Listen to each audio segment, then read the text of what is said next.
You're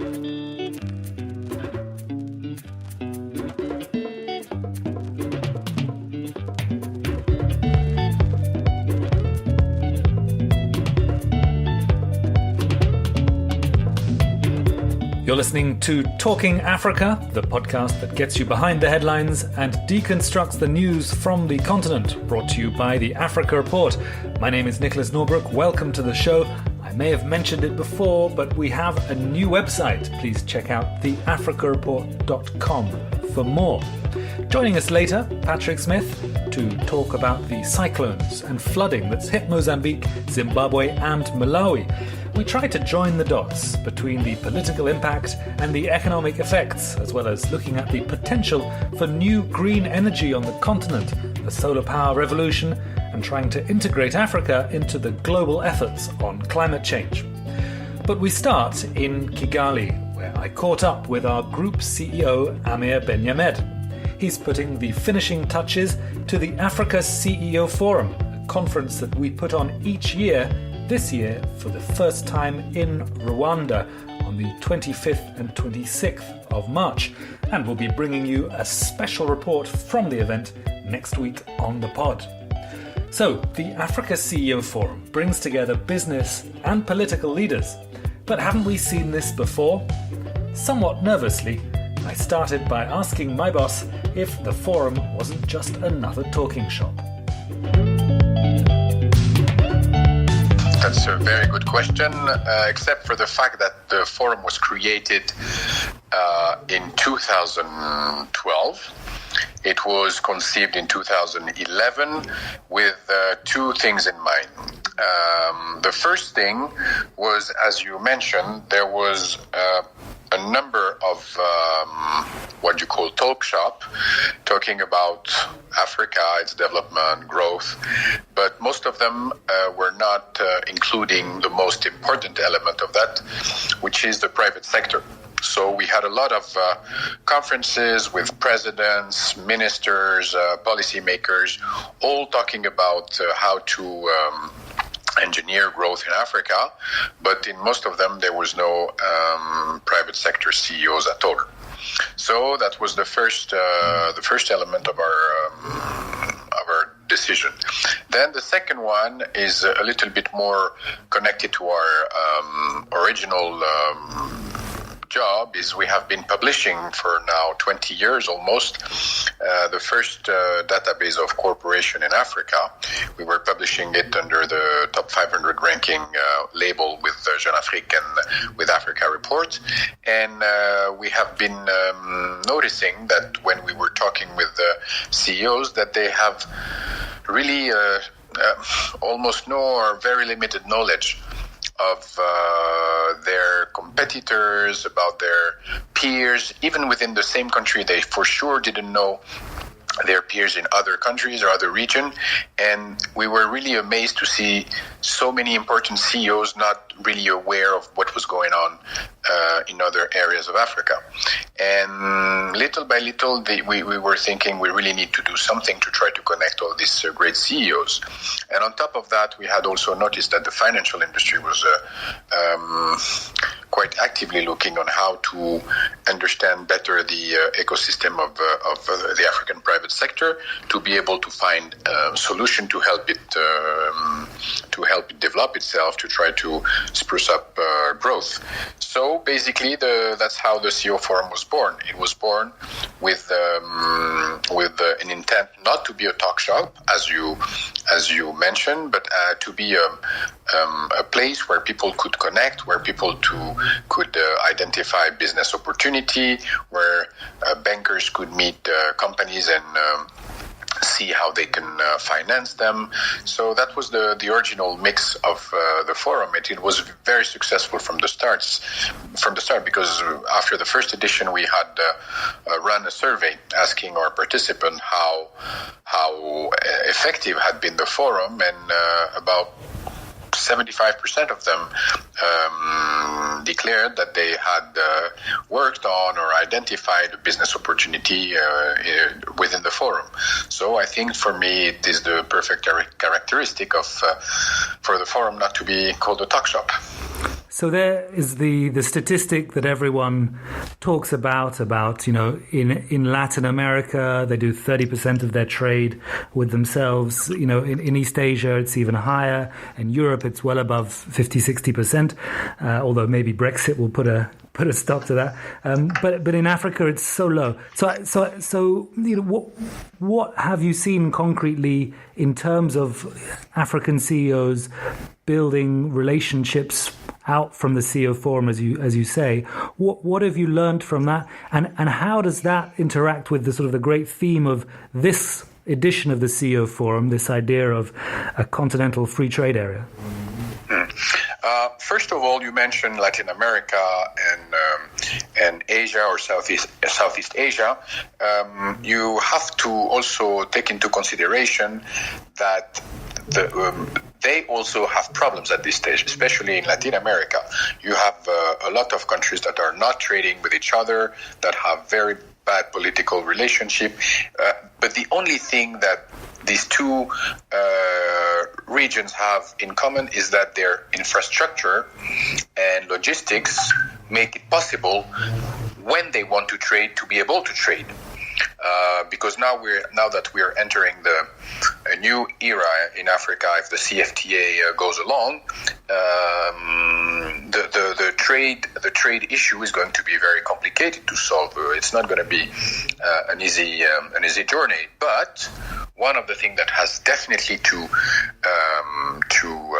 move ahead is the thinking on how to finance intra-African infrastructure, how to create regional energy and agricultural market. There's a lot of projects that are already a great start to spark this economic transformation of Africa.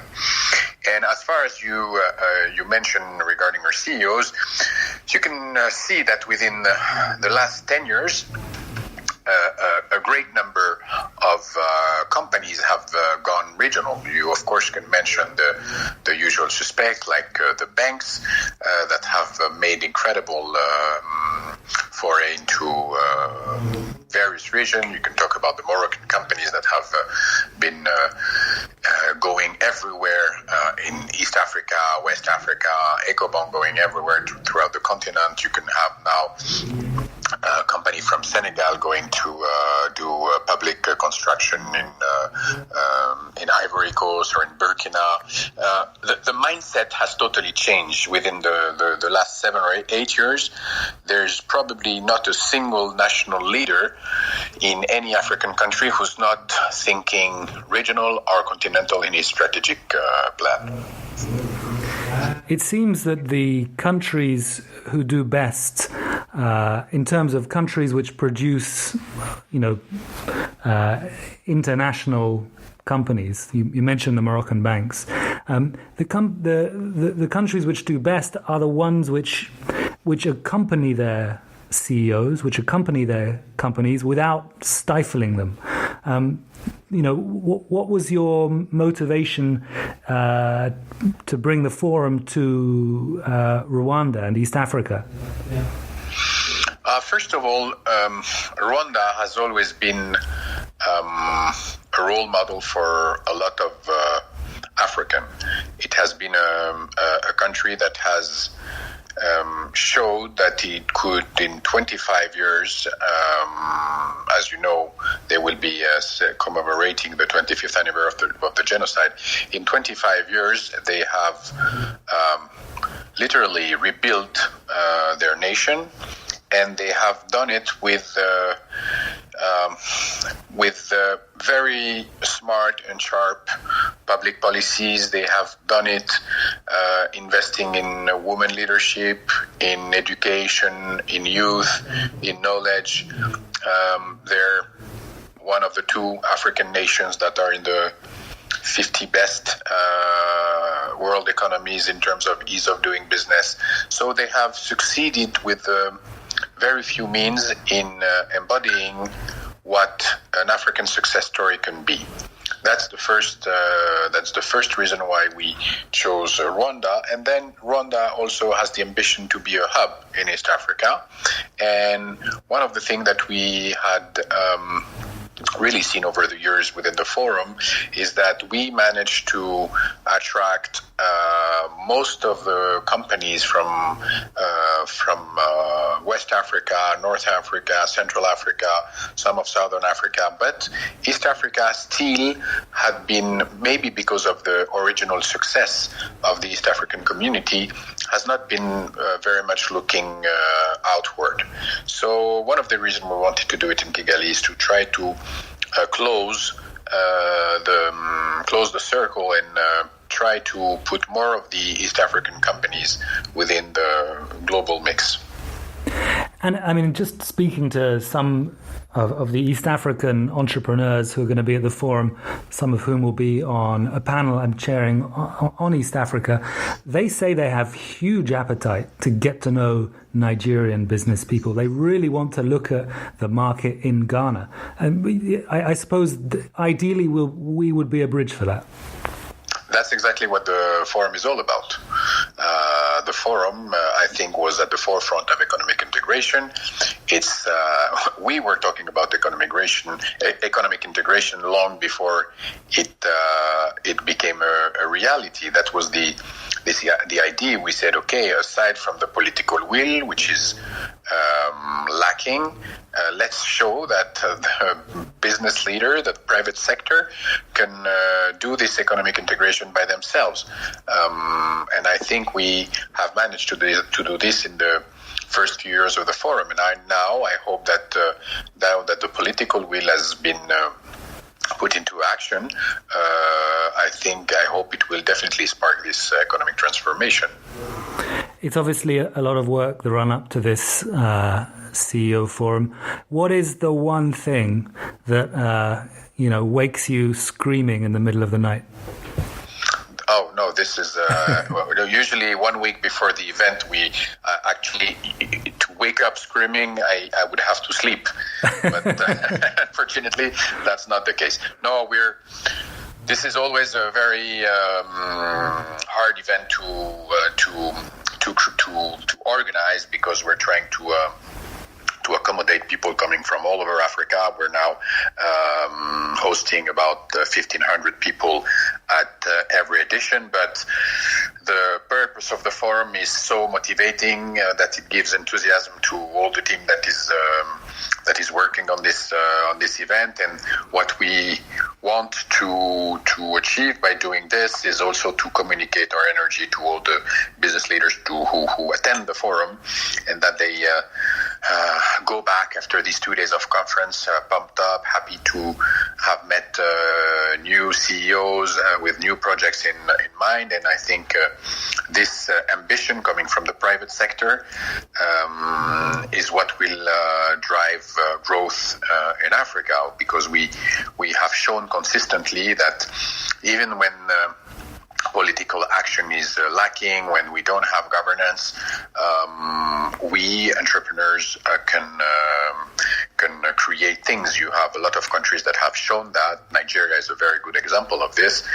It's a country that has been not really a poster boy for governance and political leadership, and still it has managed to create hundreds of very important CEO and private sector leaders.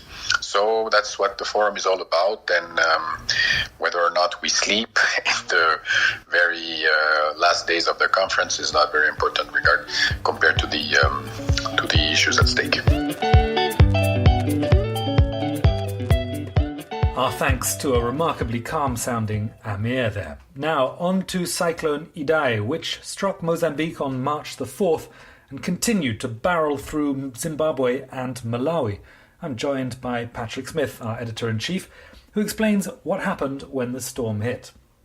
You hear the discussions and descriptions of it. It seems like everyone was taken by surprise. But so where were the early warning systems? Where was the meteorological information? I mean, this cyclone steamed through Madagascar. Obviously, cyclones move fast. That's the definition of a cyclone. There were five. It's five storms combined into one, which makes it a cyclone essentially. But there is the long-term meteorological data out there. So why wasn't that information there ready for the authorities to use? Why was there so little preparation?